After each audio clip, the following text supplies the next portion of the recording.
नमस्कार, संगीता किचनमध्ये आज आपलं स्वागत आहे. तर चला आपण आता बनवूया बेसन पिठापासून बनणारे लाडू. त्याला तर सामान बघून घेऊया. बघा, हे आहे 2 वाट्या. मी या वाटीने 2 वाट्या बेसन घेतलेलं आहे आणि अर्धी वाटी रवा घेतलेला आहे. त्याच्यात मिक्स केलेला आहे मी. आणि 2 वाटी याच वाटीने 2 वाटी साखर घेतलेली आहे, पिठी साखर.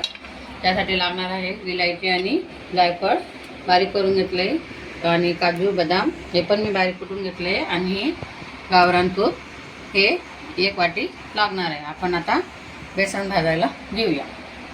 गॅस पेटवला आहे. आपण आता त्यात हे तूप घालून घेऊया. अगोदर भाजून घेऊया बेसन थोडं थोडं करून तुपामध्ये, छान खरपूस वास येईपर्यंत छान थोडं थोडं घालूनच करायचं आहे. नंतर जर तुम्हाला कमी वाटलं तूप तर तुम्ही नंतर ते तूप त्यात, त्याला आपलं तूप तापलेलं आहे. आता छान आपण बेसन घालून घेऊया आणि छान मंद आचेवर छान भाजून घेऊया. बेसन बळू द्यायचं नाही आणि छान सुगंध येईपर्यंत आणि त्याचा कलर बदलेपर्यंत छान भाजून घ्यायचं आहे बेसन. हे बघा, आता छान भाजून घ्यायचं आहे. बघा, असा कलर चेंज झाला आहे, जास्त बळू द्यायचं नाही. आता भाजून झालं आहे. गॅस बंद करायचं आणि आपण आता हे परातीत काढून घेणार आहोत. बघा, असं छान हे झालं पाहिजे. बघा, बळू द्यायचं नाही.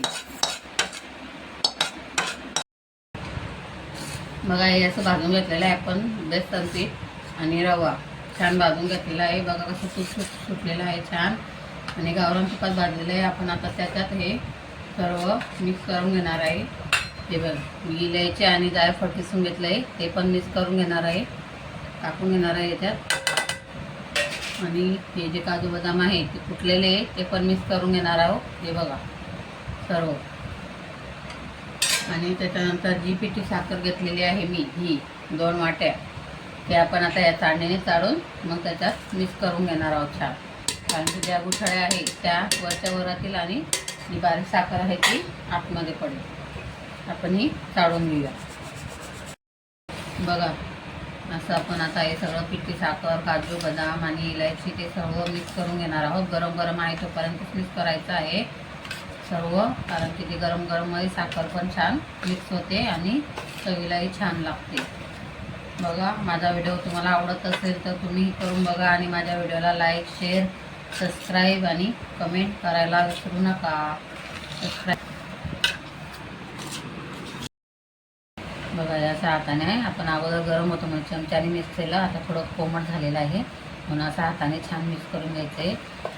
का करायचं असं, कारण की बेसन आणि आपली जी पिठी साखर आहे ती छान त्यात मुरावी म्हणून असं हाताने छान मिक्स करून घ्यायचं आहे. आणि त्यानंतर मग गरम गरमच आपल्याला लाडू बांधून घ्यायचे. बघा, असं छान हे तयार झालेले बॅटर. आता आपण त्याच्यातून छान मऊसूर गरम तोंडात विरघळणाऱ्यासारखे लाडू बनवून घेऊया. छान मऊसूर खाताच बरोबर तुम्हाला खूप छान वाटेल. तुम्ही बनवून बघा आणि माझ्या व्हिडिओला लाईक, शेअर, कमेंट आणि सबस्क्राईब करा. बघा, छान असे मऊसूद लाडू होत आहे. आपण आता असे पूर्ण लाडू बनवून घेऊ.